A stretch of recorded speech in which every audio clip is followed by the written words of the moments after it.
Welcome back to our channel. 5th Standard Santur Part 1, 4th Chapter The Wise Parrot. Let us read the lesson with Kannada explanation. In a quiet village, a rich merchant kept a bright and talkative parrot in a cage of gold.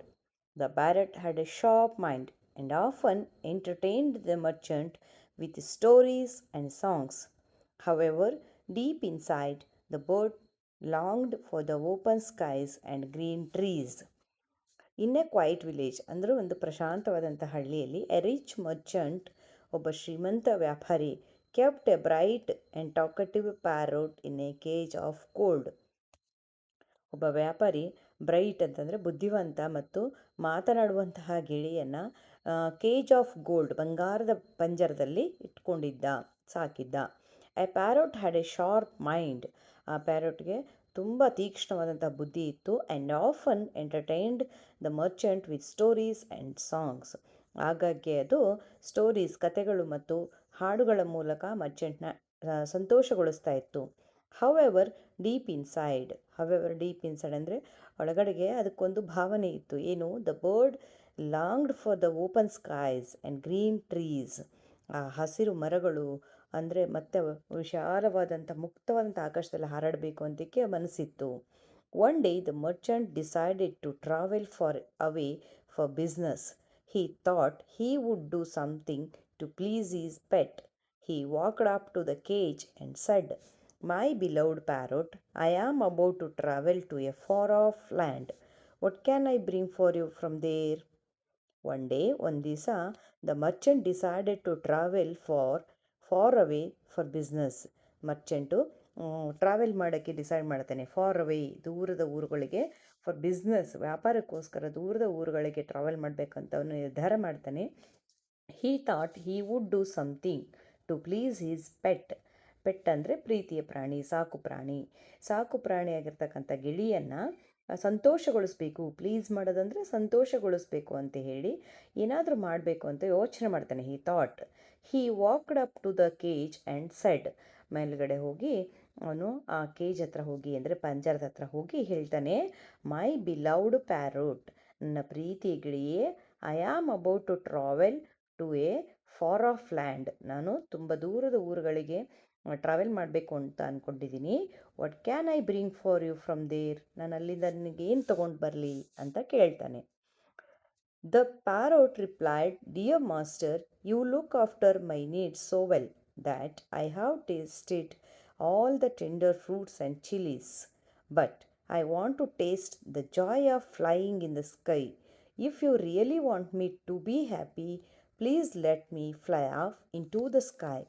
The parrot replied. Parrot ಉತ್ತರಿಸುತ್ತೆ, dear master, ಪ್ರೀತಿ ಯಜಮಾನ, you look after my needs so well. ನೀನು ನನ್ನ ಅಗತ್ಯಗಳನ್ನು ತುಂಬ ಚೆನ್ನಾಗಿ ನೋಡ್ಕೊಂಡಿದೀಯಾ. That I have tasted all the tender fruits and chillies. ನಾನು ಎಲ್ಲ ಹಣ್ಣುಗಳು ಮತ್ತು ಚಿಲ್ಲೀಸ್ಗಳ ಟೇಸ್ಟನ್ನು ನೋಡಿದ್ದೀನಿ. But I want to taste, ನಾನೇನು ಟೇಸ್ಟ್ ಮಾಡಬೇಕು, ನಾನೇನು ಅನುಭವಿಸ್ಬೇಕು ಅಂದ್ಕೊಂಡಿದ್ದೀನಿ ಅಂದರೆ joy of flying in the sky, ಆಕಾಶದಲ್ಲಿ ಹಾರಾಡಬೇಕು ಅನ್ನೋದನ್ನು ನಾನು ಅನುಭವಿಸ್ಬೇಕು ಅಂತ ಇದ್ದೀನಿ. If you really want me to be happy, ನೀನು ನನ್ನನ್ನು ಸಂತೋಷವಾಗಿ ನೋಡಬೇಕು ಅಂತ ಅಂದ್ಕೊಂಡಿದ್ರೆ, please let me fly off, ನನ್ನನ್ನು ಹಾರಾಡಕ್ಕೆ ಬಿಡು, ಇನ್ ಟು ದ ಸ್ಕೈ, ನನಗೆ ಆಕಾಶದಲ್ಲಿ ಹಾರಾಡೋಕ್ಕೆ ಬಿಟ್ಬಿಡು ನನ್ನನ್ನು ಅಂತ ಹೇಳುತ್ತೆ. The merchant said, you are very dear to me and I cannot bear to let you go away. Ask for anything else. Merchant said ಹೇಳ್ತಾರೆ, you are very dear to me, ನೀನು ನನಗೆ ತುಂಬ ಇಷ್ಟವಾಗಿರ್ತಕ್ಕಂಥನು. I can't bear to let you go away. Bear ಅಂದರೆ ಸಹಿಸ್ಕೊಳ್ಳೋದು. ನಾನು ನಿನ್ನ ಹೊರಗಡೆ ಹೋಗ್ಬಿಟ್ರೆ, ನನ್ನಿಂದ ದೂರ ಹೋದರೆ ಅದನ್ನು ಸಹಿಸ್ಕೊಳ್ಳೋಕ್ಕಾಗಲ್ಲ. ಆಸ್ಕ್ ಫಾರ್ ಎನಿಥಿಂಗ್ ಎಲ್ಸ್, ಇನ್ನು ಬೇರೆ ಏನಾದರೂ ಕೇಳು. ಎನಿಥಿಂಗ್ ಎಲ್ಸ್ ಅಂದರೆ ಬೇರೆ ಏನನ್ನಾದರೂ ಕೇಳು ಅಂತ ಹೇಳುತ್ತೆ. The bird said, since you cannot let me fly, when you see my friends in the jungle, tell them that I send them greetings from my cage. ಆವಾಗ ಬರ್ಡ್ ಸೈಡ್ ಅಂದರೆ ಅದು ಒಂದು ಯೋಚನೆ ಮಾಡೋದು ಹೇಳುತ್ತೆ, since you cannot let me fly, ನೀನು ನನ್ನನ್ನು ಹಾರಾಡೋಕ್ಕೆ ಬಿಡೋದಿಲ್ವಲ್ಲ, ಹಾಗಾದರೆ when you see my friends in the jungle, ನೀನು ಆ ಕಾಡು ದಾರಿಯಲ್ಲಿ ಹೋಗಬೇಕಾದಾಗ ನನ್ನ ಫ್ರೆಂಡ್ಸ್ ಏನಾದರೂ ನೋಡಿದರೆ, ಟೆಲ್ ದೆಮ್, ಅವರಿಗೆ ಹೇಳು ಏನಂತ, I send them greetings from my cage. ಇಲ್ಲಿ ಕೇಜ್ ಅನ್ನೋ ವರ್ಡ್ ತುಂಬ ಇಂಪಾರ್ಟೆಂಟಾಗಿ ಹೇಳುತ್ತೆ ಇಲ್ಲಿ. ಐ ಸೆಂಡ್ ದೆಮ್ ಗ್ರೀಟಿಂಗ್ಸ್, ನಾನು ನನಗೆ ಅವಕ್ಕೆ ನನ್ನ ಗ್ರೀಟಿಂಗ್ಸ್ ಶುಭಾಶಯಗಳನ್ನು ತಿಳಿಸಿದ್ದೀನಿ. ಎಲ್ಲಿಂದ?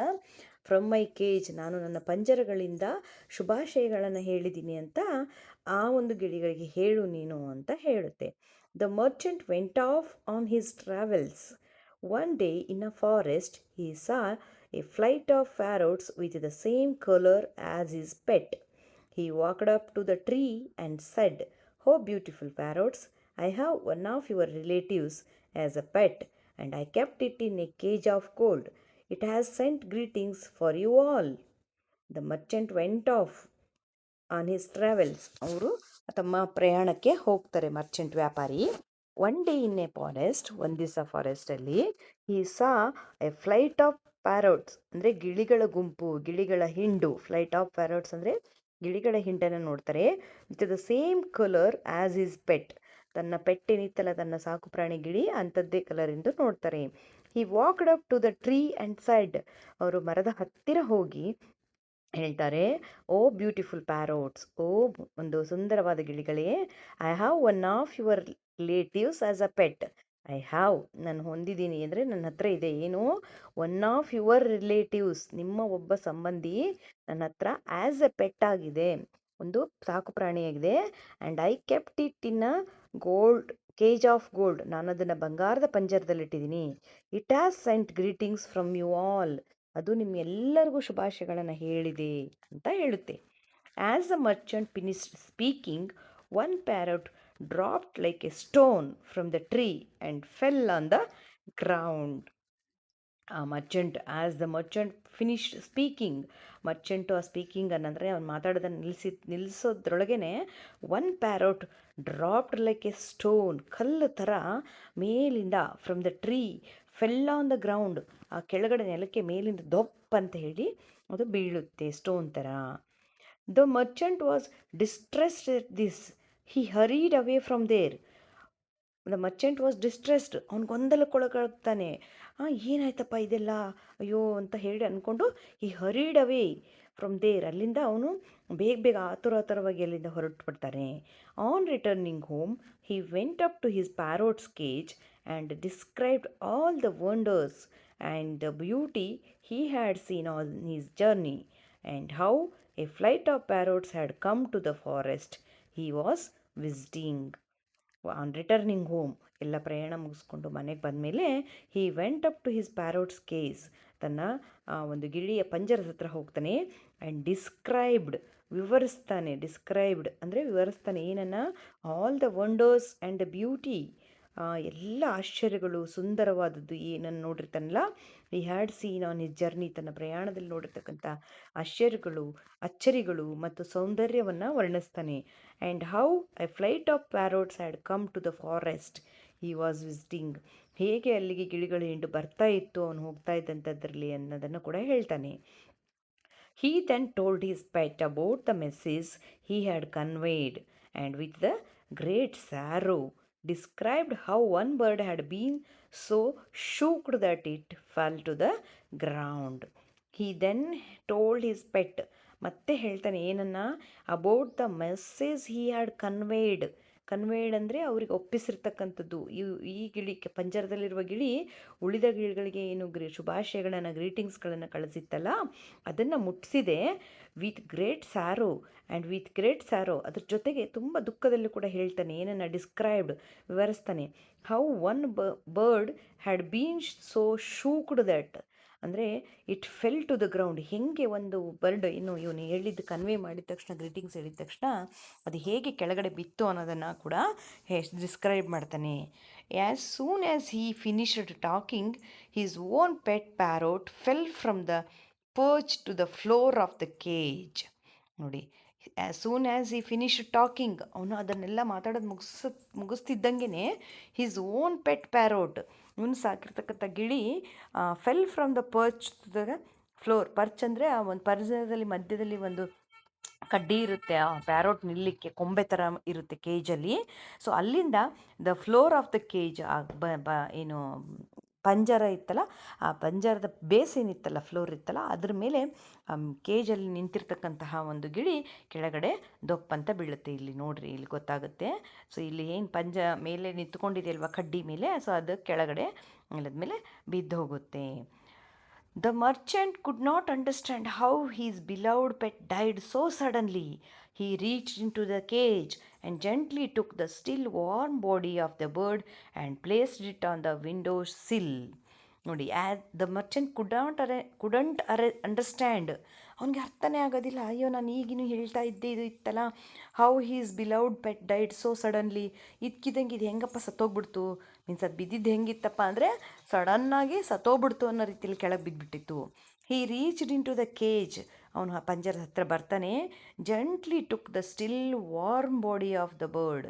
ಸೊ ಬೆಚ್ಚನೆಯ ಒಂದು, ವಾರ್ಮ್ ಅಂದರೆ ಬೆಚ್ಚನೆಯ, ಆ ಬೆಚ್ಚನೆಯ ದೇಹವನ್ನು ತಾನು ನಿಧಾನವಾಗಿ, ಜಂಟ್ಲಿ ಅಂದರೆ ಹುಷಾರಾಗಿ ನಿಧಾನವಾಗಿ ತಗೊಂಡು placed it on the window sill, ಕಿಟಕಿಯ ಒಂದು ಬಾಗಿಲ ಹತ್ರ ಅದನ್ನು ತಂದಿಡ್ತಾನೆ. As soon as he stepped back the bird stretched its beautiful green wings and flew off into the open sky, saying, "My friend showed me how I could escape, and now I can fly in the sky. Goodbye." So as soon as he stepped back, ಅವನು ಆ ಗಿಳಿಯ ಒಂದು ದೇಹವನ್ನು ಕಿಟಕಿ ಹತ್ತಿರ ಇಟ್ಟು stepped back ಅಂದರೆ ಹಿಂದೆ ಸರಿತಾನಲ್ಲ, the bird stretched its beautiful green wings. ಅಂದರೆ ಸ್ಟಿರ್ಡ್ ಅಂದರೆ ಮೈ ಕೊಡ್ಕೊಂಡ್ಬಿಡುತ್ತೆ, ಹಿಂಗೆ ರಪ್ಪ ಗುಬ್ಬಿ ಒಂದೊಂದು ಸಲ ನೀರಲ್ಲಿ ಬಿದ್ದು ಹಿಂಗೆ ಎದ್ದು ಇಡೀ ಬಾಡಿನ ಒಂಥರ ಮೈ ಇದು ಕೊಡ್ಕೊಂಡುತ್ತಲ್ಲ, ಹಾಗೆ stretched his beautiful green wings. ತನ್ನ ರೆಕ್ಕೆಗಳನ್ನು ಜೋರಾಗಿ ರೆಕ್ಕೆಗಳನ್ನು ಅಗಲ ಮಾಡಿಕೊಂಡು and flew off into the open sky. Open sky ಅಂತಂದರೆ ಆಕಾಶಕ್ಕೆ ಹಾರಿ ಹೋಗುತ್ತೆ ಅದು.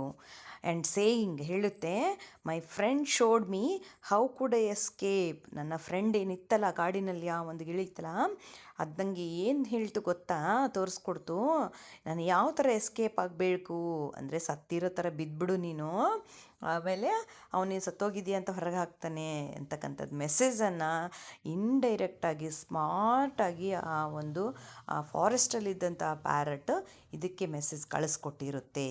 Now I can fly in the sky. ನಾನೀಗ ಆರಾಮಾಗಿ ನಾನು ಆಕಾಶದಲ್ಲಿ ಹಾರಾಡ್ಬೋದು. ಗುಡ್ ಬಾಯ್ ಅಂತ ಮರ್ಚೆಂಟ್ಗೆ ಹೇಳುತ್ತೆ. This is all about the lesson number 4, the wise parrot. Wise parrot ಅಂತಕ್ಕಂತಹ ಬುದ್ಧಿವಂತ ಗಿಳಿ ಅಂತಕ್ಕಂಥ ಪಾಠದ ಸಂಪೂರ್ಣವಾದಂಥ ವಿಶ್ಲೇಷಣೆಯಾಗಿದೆ. ವಿಶ್ಲೇಷಣೆ ಇದಿಷ್ಟು ಇಷ್ಟ ಆಗಿದ್ದರೆ, ಯೂಸ್ಫುಲ್ ಅನಿಸಿದರೆ ಲೈಕ್ ಮಾಡಿ. Thank you. ನ್ಯೂ ವರ್ಡ್ಸ್ ಏನಿದೆ ಇಲ್ಲಿ ಅಂದರೆ merchant, tender, distressed, perch, windowsill, side ಅಂತಕ್ಕಂಥದ್ದು. ಸೊ ಇದ್ರ ಮೀನಿಂಗ್ಸ್ನ ಡಿಕ್ಷನರಿನಲ್ಲಿ ನೋಡಿ ತಿಳ್ಕೊಳ್ಬೇಕಾಗಿರುತ್ತೆ. Thank you.